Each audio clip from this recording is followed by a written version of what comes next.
Sawasdee krap, welcome to our Tower of Babble, where we read out your comments, and we certainly had a lot in the past 24 hours with the 3 videos we've posted.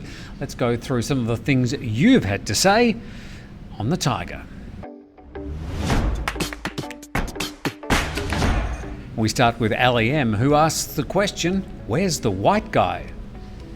Well, I think Ali M was referring to Jet reading the news on Thailand News Today yesterday. I think Jet's probably whiter than I am. As to where all the other white people are, they're probably out getting a suntan, where all the brown people are applying whitening cream to their face. Now, we can't keep everybody happy on the Thaiger, so Don Duck has written to us. Yes, Don Duck. He says, this old fake news called the Thaiger is not of any use. More a gossip news outlet. They wonder what's going on and some stupid watchers wonder together. Well, thanks for wondering along with the rest of us, Don Duck. I think they spelt your last name wrong. Thanks for writing. Down to slightly more serious stuff, Rey Koroshiya says that Thailand has an opportunity to offer better visa options for digital nomads who would flock back in droves, just to mend the tech visa program they've had before. If allowed to work remote, I would head to Thailand in a heartbeat if they provided us easier, prolonged stays. That's a good point, Ray, because the digital nomads have been really ignored by almost all visa categories in Thailand in the past. And with more and more people working remotely, certainly after all this COVID mess, I think the Thai government could make a pretty penny and get a lot more people coming back to the country, as you say, in droves, if they came out with a specific visa for digital nomads. Ali M is back again. He's got the solution for everything in one simple sentence. He says, fix immigration, stop currency manipulation, remove 250% tariffs on Western food products, we come. I'm not sure if your 250% tariff is correct, but otherwise, we get your point. Paulie TV wrote to us. He said, new barriers appearing all the time. I went to open a Thai bank account the other day and was told that anyone opening a Thai bank account now has to pay a 6,800 baht insurance fee. I asked if that fee applies to Thai nationals too, and you can guess the answer I got. So we wrote back to Paulie TV and said, well, which bank and where is it? He wrote back saying it was the Bangkok Bank branch office in Soi Buakhao in Pattaya City.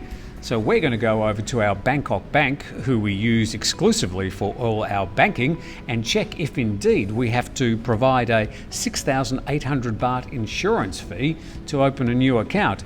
If so, we'll withdraw all our accounts and we'll try another bank. Yabu Shane wrote that Thailand could safely open and increase tourist numbers, keeping 2-week quarantine, including testing, by simply removing all the other bullshit red tape.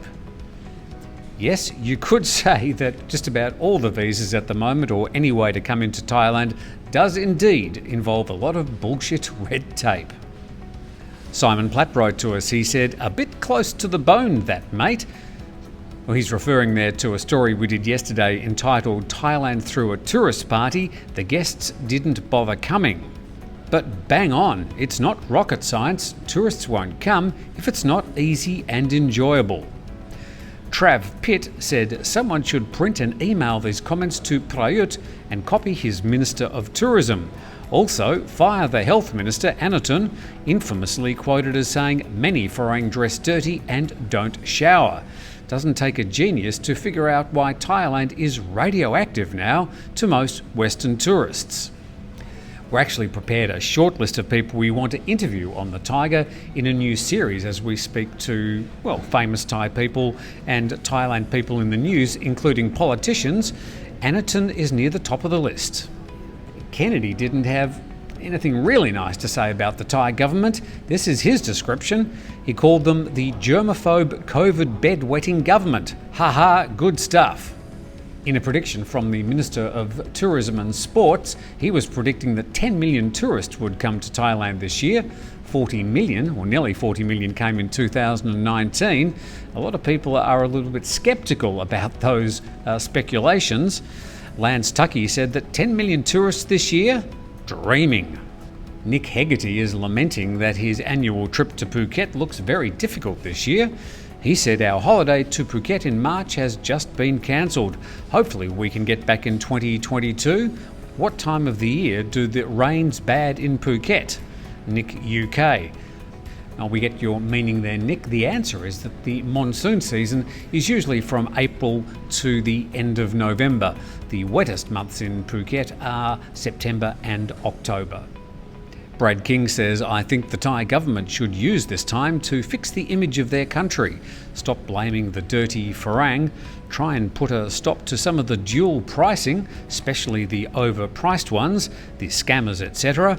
I love Thailand. My partner is Thai, but we'll be waiting till everything opens back up, as I'm not falling for their big scam of the STV. Brad there talking about the special tourist visa, which was designed to get tourists flocking back to the country. Hasn't quite worked that way. And EE9546 said Maldives was definitely an eye-opener for me. Was going to Thailand, then heard about the 14-day absurd quarantine. I think Thailand will have a lot of work to lure tourists back. The Phuket model would have been the way forward. The Phuket model, just one of the many ideas put up by the TAT, the Tourism Authority of Thailand, and the Minister of Sports and Tourism last year to try and lure tourists back to Thailand. It was then overtaken by the STV, which is currently in place. The Phuket model never happened. Well, that's all the time we have for our Tower of Babble today, where we get to respond to your comments that you send to our platforms at thetiger.com, our Facebook page, and also our YouTube channel. Thanks for watching. We'll see you tomorrow.